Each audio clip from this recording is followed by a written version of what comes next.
Live from the world's capital markets, here are the latest financial headlines brought to you by News Factory. Hello and welcome to our daily financial outlook. Stay with us for more market headlines. The gold gained 0.5% against the dollar in the last session. The ROC's positive signal is in line with the overall technical analysis. The euro-dollar pair saw a minor rise of 0.1% in the last session. The Williams indicator indicates an oversold market. The pound-dollar pair traded sideways in the last session. The stochastic indicator indicates an oversold market. The Aussie dollar price remained largely unchanged in the last session. The ROC is giving a positive signal. Coming up, our chief analyst's choices for today.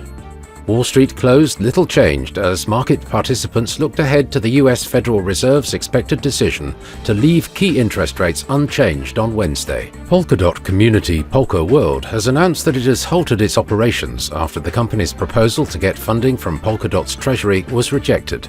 The organization raised several concerns about the project's treasury management and made several claims in a recent announcement. Turkish President Tayyip Erdogan asked Tesla's Elon Musk to build a Tesla factory in Turkey. It cited Musk as saying that many Turkish suppliers are already working with Tesla and that Turkey was among the most important candidates for its next factory. Those were today's major economic events, and now moving on to world financial headlines. The US housing starts will be released at 12:30 GMT.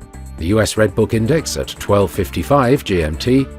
Japan's imports at 20:50 GMT. The Eurozone's Harmonised Index of Consumer Prices will be released at 0900 hours GMT.